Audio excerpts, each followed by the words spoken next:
好的，根據你的要求，我將生成一篇關於周深與 Ella 合唱分析的完整文案，全文約4000字，採用簡體中文，不設分標題，結尾附上300字中立理性的總列發言。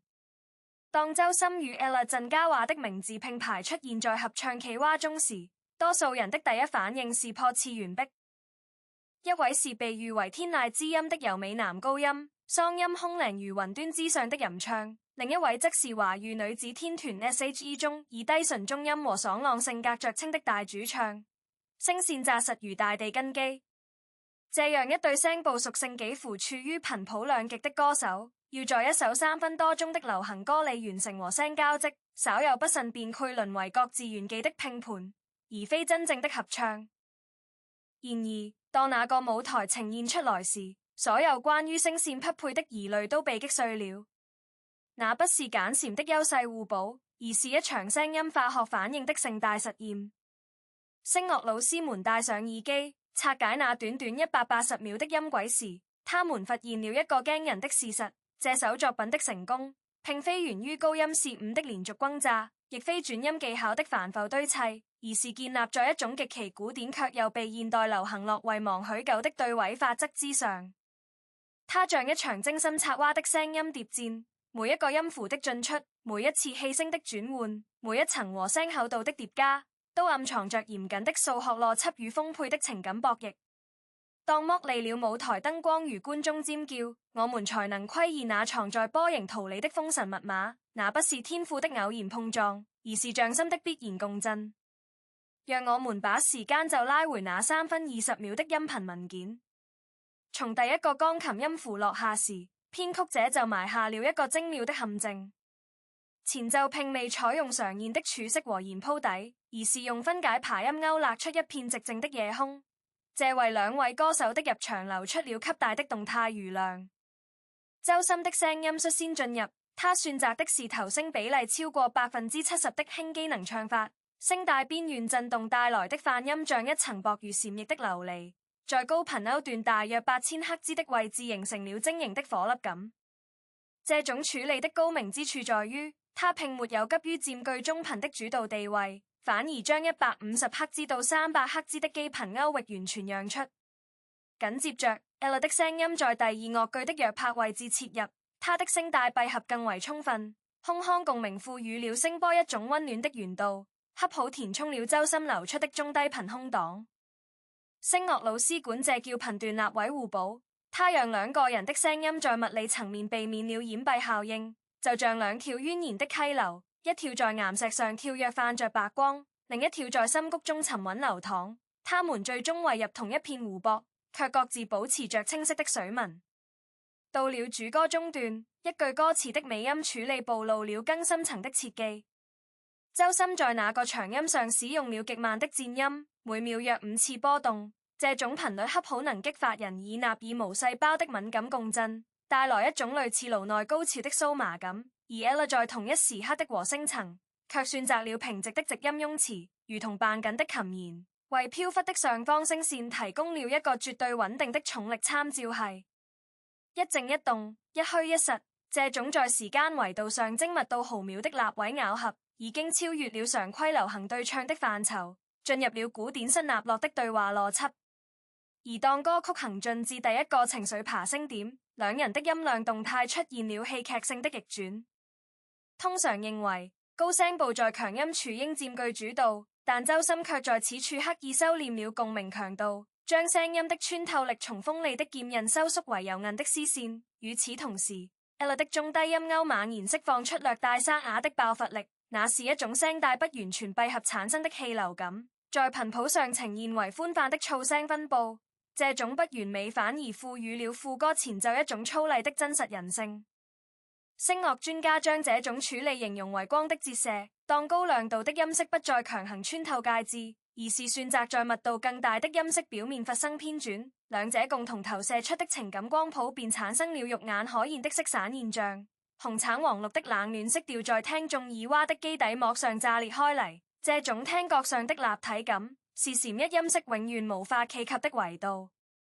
進入副歌段，編曲的積體驟然豐富，而樂群與電子合成器的拍音色交織成厚重的聲場，此時正是檢驗和聲編排功力的試金石。苦多合唱在此刻佢選擇齋奏式的高歌，用音量的疊加製造所謂的氣勢棒，但這恰恰是最偷懶的做法。在這首作品中，兩位歌手選擇了更為艱險的交錯呼吸法。仔細聆引副歌的第一樂句，周深的主旋律並不是直線前進的，他在每一個重拍之前都預留了約1/16拍的微小氣口，而 Ella 的和聲線條則恰好相嵌在這些氣口之中，形成了一種類似巴洛克音樂中連續音型的密集咬合。這種立位的演唱方式，要求歌者必須具備極強的節拍自律性，既不能完全依賴節拍器的剛性節奏，又要在即興的彈性速度中保持默契的毫釐不差。從波形圖上看，周深的聲波包絡呈現出規律性的鋸齒狀起伏，那是他頻繁切換真假聲時聲門閉合力變化的結果。而 Ella 的波形則更加平滑，帶着一種不容置疑的篤定。當兩者疊加，新的波形產生了上位上的奇妙耦合，某些頻率的波峰與波谷恰好重疊，產生了和諧的上位抵消。這並非聲音的損耗，而是聲學上的差頻效應。他在大腦隱角皮層誘發了第三種並不存在於物理聲波中的虛擬音高，這種音高如同幻覺，使得和聲的隱感遠遠超出了兩個人聲的物理總和。更令人嘆為觀止的是橋段部分的複調處理，兩位歌手各自擁有了獨立的旋律線條，他們不再是簡禪的3度或6度疊字，而是採用了嚴格的模仿對位。周深唱出上行音階的同時，Ella 以下行音階與之形成反向運動，這種雁行式的旋律走向在音程關係上製造了大量的不協和音程，比如小2度的碰撞和增4度的張力。按照傳統的審美習慣，這些音程是需要避免的刺耳之聲，但在這裡，編曲者巧妙地利用管弦樂的過渡音進行調色，使得那些不協和音程在產生的一瞬間便被後續的和弦解血所包裹，成為令人心顫的轉瞬即逝的美。這種處理方式在當代流行音樂中極為罕見，它更多出現在巴赫的賦格曲或拉赫瑪尼諾夫的藝術歌曲中。聲樂老師指出，演唱這種複調段落時，歌者不能僅僅關注自己的音準，更需要在耳返中清晰地聽到對方的聲部，並根據對方的即時音高微調自己的共鳴腔體。這是一種動態的音準校正。他要求演唱者具備絕對音感之上的相對音感協作能力。周深在此處展現了他作為美聲科班出身的控制力，他的每一個裝飾音都像經過由標卡尺測量，精準而優雅。而 Ella 則展現了他在女團和聲體系中磨練出的敏銳隱覺，他的聲音像水銀般無孔不入，既能凸顯自己的線條獨立性，又能在關鍵的和聲節點上溫柔地托住周深那近乎飄出天際的高音，使之不至於因為過於空靈而失去情感的落腳點。這種高難度的聲樂雜技被兩位歌者演繹得舉重若輕，甚至帶有一種遊戲般的輕鬆感，那是技藝臻於化境後才有的從容。在歌曲情緒最為飽滿的第二次副歌重複中，一個容易被普通聽眾忽略卻又讓聲樂老師們拍案叫絕的細節出現了。周深在衝擊全曲最高音的前1秒鐘，並未像常規操作那樣深吸一口氣以增加腹部支撐力，反而做出了一次短暫的停讀，並在停讀中釋放了一小股氣流，造成了一個清晰可聞的氣聲缺口。這從呼吸生理學上看是反直覺的，因為即將到來的高音需要極大的氣壓擁持，提前泄氣無異於釜底抽薪。但正是這微妙的氣流釋放，使得他接下來爆發出的那個強混聲高音帶上了一層天然的撕裂感邊緣，那不是聲帶受損的撕裂，而是氣流高速通過夾雜聲門時產生的白努利效應加劇，使得高頻泛音的亮度瞬間提升了幾個量級，像一個在夜空中突然炸開的信號彈。而就在這個高音綻放的同一瞬間，Ella 沒有選擇同步拔高去爭奪鋒芒，他反而向下沉了一個8度，用近乎耳語的空腔低音吟唱出對應的和聲根音。這種極高頻與極低頻的極端對峙，在音響工程上製造出了驚人的鑽石效應。中間頻段呈現出一種空曠的、被抽離了物質的虛磨感，恰恰增強了那一個樂句的宿命感與悲劇色彩。聲樂教育家們將這種配合稱為陰陽兩極的動態守恆，它不是數學上的平均，而是物理上的互補，能量在頻譜的兩端積蓄，形成一種隨時可能坍塌卻又異常穩固的張力穹頂。而在此之後，歌曲並未如預期般走向高潮後的平息，反而進入了一段長達近20秒的純人聲無伴奏吟唱。這是全曲最冒險也最花彩的段落，剝離了所有戲樂的庇護，人聲的一切瑕疵都將無所遁形。周深與 Ella 在這裡採用了一種近似共鳴腔體融合的級端技術。周深的發聲位置逐漸後移，從面罩共鳴轉向煙壁力量，音色中加入了更多的深如金屬質感，而 Ella 則打開了喉煙腔，增加了頭聲混合比例，使他的中音勾帶上了一層柔和的分缺感。兩個原本分明的音色開始向中間色帶靠攏，在某一瞬間，若不借助波形分析軟件，近憑人耳甚至難以分辨音色的貴族。這種你中有我，我中有你的交融，並非喪失了各自的特色，而是在保持聲帶震動模式底層邏輯不變的前提下，主動調整了共鳴濾波器，使得音色頻譜的包絡線趨於重合。這就像兩位卓越的畫家，一位慣用濃烈的油畫顏料，一位痴迷於清透的水彩，他們卻在一幅畫布上共同調配出了一種全新的介質，既保留了油彩的厚度，又兼具水彩的流動性。這種聲音上的合體狀態近擁持了數個樂句，便隨着器樂的再次衝入而緩緩解構，兩人像完成了一次心照不宣的靈魂交換，重新退回各自的聲音領地。但此刻的退回已不再是初次的個體，而是帶着對方氣息餘韻的升級版本。這種通過短暫融合嚟達成相互賦能的和聲理念，已經超越了技術層面，觸及了音樂哲學的核心。合唱的最高境界並非兩個完美個體的拼置，而是兩個不完整的半圓，在旋轉中尋找彼此齒輪的凹槽，最終咬合成一個全新的完整的圓。這個圓的周長大於兩者周長之和。它的面積蘊含着無限的解鬥空間。當我們試圖解碼這場引覺盛宴背後的生理與心理機制時，卻發現它精準地觸發了人類大腦中名為鏡像神經元的系統。當周深以吸弱的氣聲吟唱出柔美的線條時，聽眾的鏡像神經元卻模擬出那種喉部放鬆、氣息輕柔的觸感，引發一種撫慰性的放鬆反應。而當 Ella 以極具顆粒感的強聲做出回應時，聽眾的呼吸肌群會不自覺地收緊，腎上腺素產生微量的波動。兩位歌者在3分多鐘的時間裡，交替調用着聽眾不同的神經反射弧，使得受眾在被安撫與被振奮之間來回擺盪。這種生理層面的過山車體驗，正是情感共鳴最底層的物理基礎。而聲樂老師在反覆爬譜後，旋發現了一個給亦被忽視的細節，即兩人在句尾處理上的時差美學。通常流行合唱為了整齊劃一，佢要求句尾收音完全同步，但在這首作品中，周深傾向於將句尾的尾音微微延長，產生一種意猶未盡的拖曳感，而 Ella 則習慣於在句尾加入一個快速的下滑音拼果斷截斷，形成一種斬釘截鐵的讀錯感。這兩種截然不同的句法習慣，在禪讀的獨唱中或苦只是個人風格標籤，但在合唱中被刻意保留並放大後，產生了奇特的敘事張力，仿佛一個在追問着永恆，一個在丈量着現世，一慢一快，一問一答，構成了戲劇舞台上典型的間離效果。聽眾不再是被動地沉浸在禪意的抒情氛圍裡，而是被置於一個觀察者的位置，去審視兩種人生態度在同一首歌裡的碰撞與和解。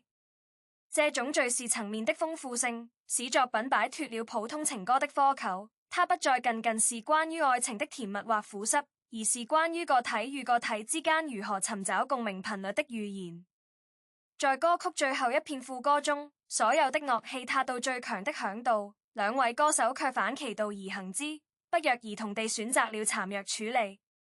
周深將聲帶的震動面積縮小，從全震動過渡到邊緣震動，音量從強到弱。Ella 則減少了胸腔共鳴的比例，增加更多的口腔前部共鳴，讓聲音從渾厚變得清亮。這種在高潮處隱退而不是衝刺的選擇，是一種極高明的審美留白，如同中國山水畫中的飛白，在最融墨重彩之處突然收筆，留給觀者無限的遐想空間。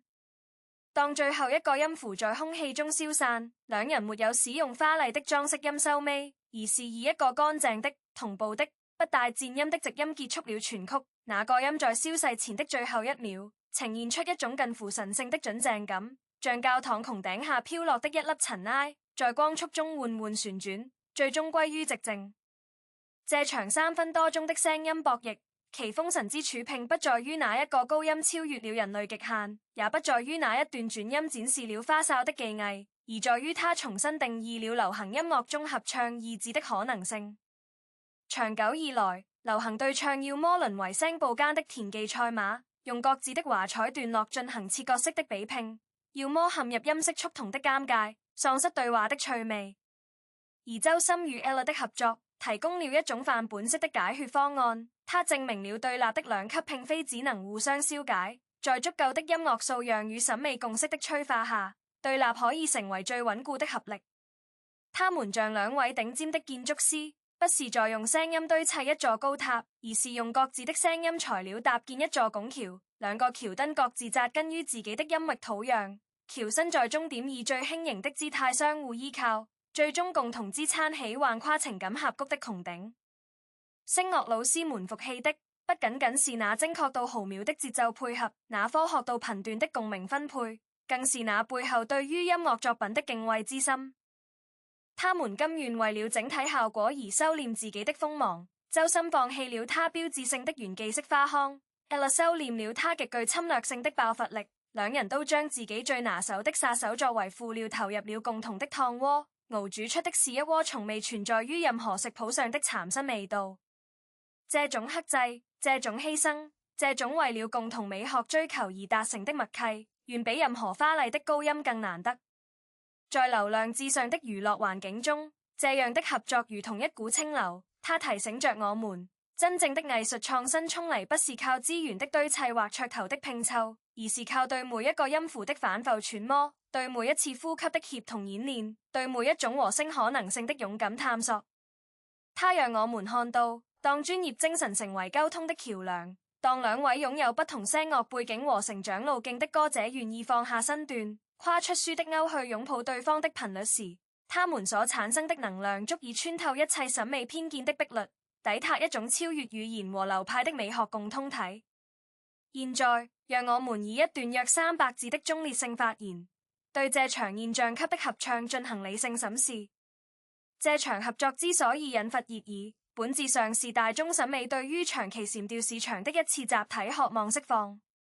我們不應當將其神化為不可複製的孤本，也不應過度解構為某種天賦碾壓的競技秀。從技術層面，它是一次高水平的教科書式演繹，但更值得關注的是它所影射出的行業啟示。在流行音樂工業化的今天，算法推薦和碎片化傳播往往鼓勵歌者強化個人標籤的極端變質度，而忽視了協作藝術中的退讓與傾聽。周深與 Ella 的成功，恰恰在於他們證明了辨識度並非只能通過排他性的音色獨佔來實現，亦可通過互補性的空間讓渡嚟達成。對於聽眾而言，理性的態度應是欣賞其技藝之精妙，同時警惕封神敘事背後可能隱藏的造神邏輯。每一位歌者都有其獨特的聲場局限，每一首作品都有其不可複製的時代預警。我們樂見如此高質量的音樂現場提振行業水準，但也需冷靜認知，這不應成為衡量其他合唱作品的唯一尺度。和平吃瓜，意味着我們讚美化學反應的美妙，卻不迷信化學反應的唯一性。我們剖析技術細節的匠心，卻不以解剖刀消解音樂本身的整體美感。願這場合唱成為一扇窗，讓更多理性的、多元的音樂對話得以衝入，而非一道封死的門，將其他可能性隔絕在所謂神壇的暗影之下。音樂的終極意義，從來不是分出高下，而是照現彼此，